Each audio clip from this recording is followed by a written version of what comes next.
मुझे नहीं, आज जो प्रेस वार्ता बुलाई गई है, इसमें क्या कारण है, ये उद्देश्य क्या है? आज जिला कांग्रेस कमेटी की तरफ से प्रेस वार्ता का आयोजन किया गया है। इसका मुख्य कारण उत्तर प्रदेश में भारतीय जनता पार्टी की सरकार की विफलताओं को जनता के बीच उजागर करना है।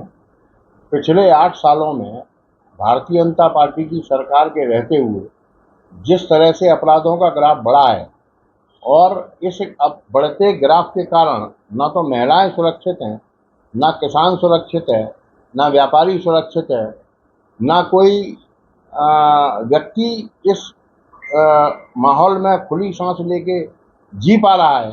ऐसी सरकार को तत्काल त्यागपत्र दे देना चाहिए। योगी आदित्यनाथ को अपना मुख्यमंत्री पद छोड़ के मठ में चले जाना चाहिए।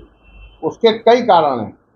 यहाँ अपराधों की स्थिति ये है कि अगर आप गत 2 महीनों के अपराधों की बात करें तो लगभग 2 दर्जन बच्चियों से रेप, छेड़छाड़ और दुराचार के मामले दर्ज हुए हैं। और ये मैं नहीं कह रहा हूँ, ये इनके एनसीआरबी के आंकड़े बताते हैं, जिले में दर्ज मुकदमे बताते हैं। मेरे पास लगभग आइडेंटिफाई 28 मुकदमों की मैंने इसमें डिटेल प्रेस वार्ता में दी है, जिसमें से 21 जो मुकदमे हैं वो नाबालिगों के साथ दुष्कर्म के मुकदमे हैं, कईयों में सामूहिक बलात्कार है।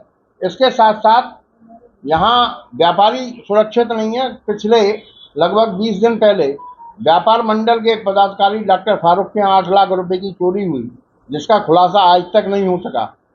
आम चोरियां होना तो बड़ी आम बात हो गई है। हर दूसरे तीसरे दिन कहीं ना कहीं एक चोरी घटना हो जाती है।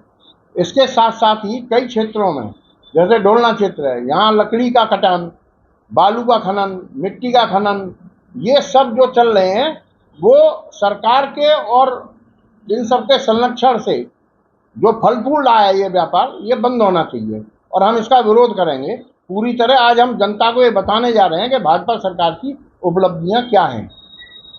सरकार के द्वारा लगातार ऑर्डर की बात बताना चाह रहा हूं कि मोदी योगी सरकार की जो जीरो टॉलरेंस की नीति है, वो जीरो टॉलरेंस की नीति के तहत ही मैंने आपको जो आंकड़े गिनाए, और ये केवल जिला कासगंज की बात नहीं है। आज संपूर्ण उत्तर प्रदेश का अगर आप ग्राफ उठा के देखेंगे तो जो हिंदुस्तान में जितने महिलाओं से और बच्चियों से संबंधित अपराध हैं उसका 15% हिस्सा केवल उत्तर प्रदेश में है। 15% अपराध अगर उत्तर प्रदेश में महिलाओं बच्चियों के साथ हो रहे हैं तो लॉ एंड ऑर्डर की स्थिति क्या है, ये आप लोग खुद आकलन करिए। आगे रणनीति क्या रहेगी? अभी तो इस चीज से हम जनता को अवगत करा रहे हैं।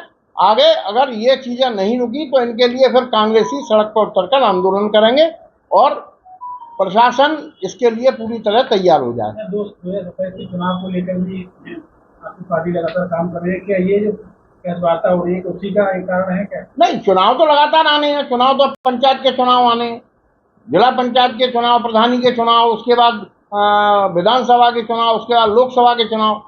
जनता के बीच हम जागरूक होकर जा रहे हैं और हम अपने संगठन के माध्यम से भाजपा की जो कुरीतियां हैं, जो गलत नीतियां हैं, उनका संदेश किसानों तक, ग्रामीणों तक और देहात के हर उस वार्ड और ब्लॉक तक पहुंचा रहे हैं, जिससे इनका चेहरे से नकाब उतारा जा सके।